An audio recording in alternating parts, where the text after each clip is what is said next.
السلام علیکم ساتھیوں، آج ہم آپ کے لیے لے کر آئے ہیں یو جی سی نیٹ کی یونٹ نمبر 3 کے متعلق ٹاپ 10 سوالات۔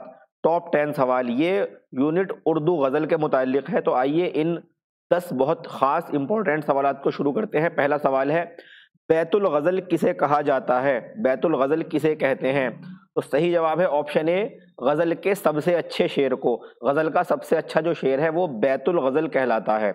سوال نمبر 2، غزل میں اگر کوئی مفہوم دو یا دو سے زیادہ اشعار میں مکمل ہو تو ان اشعار کا مجموعہ کیا کہلاتا ہے؟ یعنی کوئی مفہوم اگر غزل کے اندر کسی ایک شعر میں مکمل نہیں ہو پا رہا اور شاعر کو اس مفہوم کو مکمل کرنے کے لیے 2، 3 یا 4 اشعار کا سہارا لینا پڑ رہا ہے، تو وہ جو اشعار کا مجموعہ ہوا اس غزل کے اندر جس میں ایک مفہوم پورا مکمل ہو، وہ کیا کہلاتا ہے؟ تو صحیح جواب ہے کہ وہ آپشن بی، قطع کہلاتا ہے۔ قطع کہلاتا ہے یا قطع بھی بولتے ہیں اسے کچھ لوگ۔ اب اس کے بعد سوال نمبر 3، غزل ان میں سے کس نوعیت کی صنف سخن ہے؟ تو صحیح جواب ہے آپشن سی، غنائی۔ غزل جو ہے وہ غنائی صنف سخن ہے، غنائی صنف شاعری ہے۔ سوال نمبر 4، دنیا سے جاتے ہوئے غزل کو میں فراق کے ذمے کیے جا رہا ہوں، یہ کس نے کہا؟ تو صحیح جواب ہے آپشن ڈی، یگانہ چنگیزی۔ یگانہ چنگیزی کا یہ قول ہے کہ دنیا سے جاتے ہوئے غزل کو میں فراق کے ذمے کیے جا رہا ہوں، یہ یگانہ نے کہا، یگانہ چنگیزی کا قول ہے یہ، جس کو غالب شکن بھی کہا جاتا ہے۔ سوال نمبر 5، غزل کی گردن بے تکلف اڑا دینی چاہیے، یہ کس کا کہنا ہے؟ صحیح جواب ہے آپشن اے، عظمت اللہ خان۔ عظمت اللہ خان نے کہا کہ غزل کی گردن بے تکلف اڑا دینی چاہیے۔ سوال نمبر 6، ولی دکنی کو اردو شاعری کا چوسر کس نے قرار دیا؟ اردو شاعری کا چوسر ولی دکنی کو کس نے قرار دیا؟ تو صحیح جواب ہے آپشن سی، محمد حسین آزاد نے۔ محمد حسین آزاد نے ولی دکنی کو اردو شاعری کا چوسر کہا۔ سوال نمبر 7، شاعر بے دماغ اور خدائے سخن کسے کہا جاتا ہے؟ شاعر بے دماغ اور خدائے سخن، تو صحیح آپشن ہے آپشن اے، میر تقی میر کو۔ میر تقی میر کو شاعر بے دماغ بھی کہا جاتا ہے، خدائے سخن بھی کہا جاتا ہے۔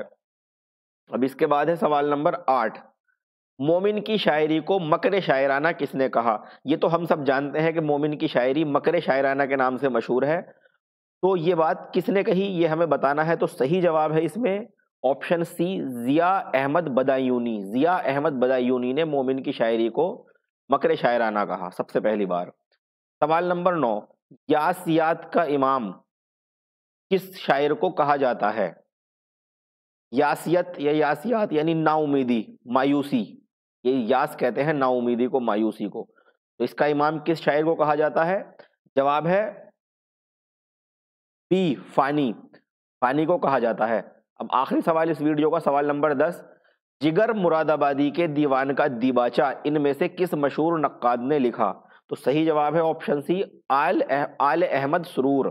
آل احمد سرور ایک بہت مشہور نقاد ہیں اور بہت زیادہ ان کی تنقید جو ہے وہ نپی تلی ہوتی ہے، اور بہت کسی ایک دبستان تنقید سے یہ کنیکٹ نہیں رہے، کسی ایک ہی دبستان تنقید کے ہو کر یہ نہیں رہے، بلکہ ان کو جو صحیح لگا، جس طرح کی تنقید ان کو جس موقع پر صحیح لگی اس تنقید سے انہوں نے کام لیا۔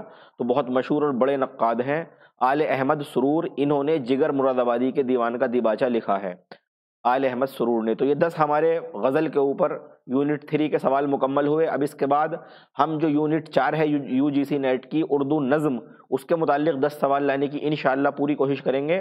آپ ہماری ویڈیو کو لائک ضرور کر لیا کیجیے اور شیئر بھی کیجیے، جس سے کہ دوسرے لوگوں کو بھی فائدہ ہو، اور اگر آپ نے ابھی تک ہمارا چینل سبسکرائب نہ کیا ہو تو ضرور سبسکرائب کر لیجیے، کیونکہ آپ کو اور بھی بہت اچھی ویڈیوز ہمارے چینل سے وقتاً فوقتاً ملتی رہیں گی انشاءاللہ۔ اب اسی کے ساتھ آپ ہمیں اجازت دیجیے، اللہ حافظ، فی امان اللہ، والسلام علیکم ورحمۃ اللہ۔